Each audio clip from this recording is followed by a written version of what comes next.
अगर आपके शादी में डिले हो रहा है तो ये 3 बड़े कारण हो सकते हैं इसके पीछे जिम्मेदार। इसलिए इस वीडियो को सबसे पहले सेव करिए, पेज को फॉलो करिए। आगे बात करने वाले वो क्या कॉम्बिनेशन होती है जिसकी वजह से मैरिज में डिले होती है। वैदिक ज्योतिष के अनुसार विवाह में देरी सिर्फ किस्मत की वजह से नहीं, इसके पीछे कुछ खास योग बनते हैं जिसके कारण विवाह में देरी देखा जाता है। सबसे पहला जो है वो है शनि का प्रभाव सप्तम भाव पर। शनि का प्रभाव अगर आपके सप्तम भाव में है, जैसे कि शनि सप्तम भाव में बैठे हुए और नीच राशि में बैठे हुए, शत्रु राशि में बैठे हुए, तो भी विवाह में देरी हो सकता है। और कुछ लोगों में ये देखा गया है कि एंगेजमेंट होके भी टूट जाना, ऐसी समस्याएं भी देखा गया है। शनि का सप्तम भाव में इस प्रकार से भी प्रभाव आ सकता है, जैसे सप्तमेश के साथ शनि बैठ गए किसी और भाव में 6, 8, 12 में, या किसी नेगेटिव भाव में बैठ गए शत्रु राशि में। सप्तमेश के ऊपर अगर शनि की दृष्टि भी आ गई तो भी प्रॉब्लम है। D9 चार्ट में भी देखिए, सप्तमेश अगर शनि के साथ बैठ गए तो भी समस्या आती है। इसके बाद आपको देखना है कि सप्तम भाव में कौन सा ग्रह बैठा हुआ है।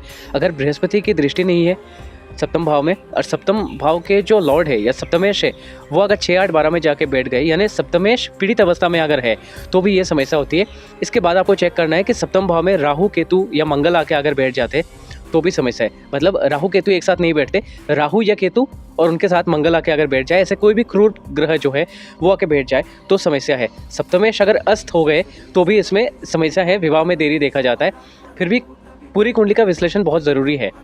सप्तम भाव में अगर सूर्य या चंद्रमा आके बैठ गए और उनके ऊपर अगर राहु या केतु की दृष्टि भी है, या राहु साथ में बैठ गए या केतु साथ में बैठ गए, तो सप्तम भाव में ग्रहण लग जाता है। इसमें भी शादी में डिले देखा जाता है, मैरिड लाइफ में डिससेटिस्फेक्शन या समस्या आमतौर पे देखा जाता है कुछ जातकों में। अब हमें जो तीसरा कारण देखना है वो है शुक्र को।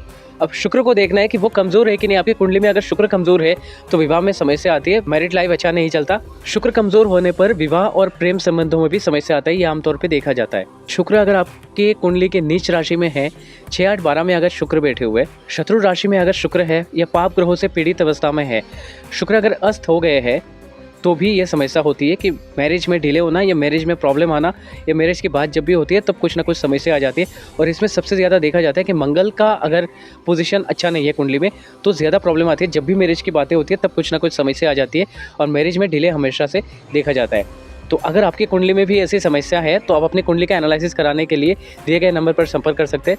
हमारे पेज को फॉलो ज़रूर करें और इस पेज में बहुत सारे और भी वीडियोस है, आप ज़रूर चेकआउट करें। धन्यवाद। हर हर महादेव।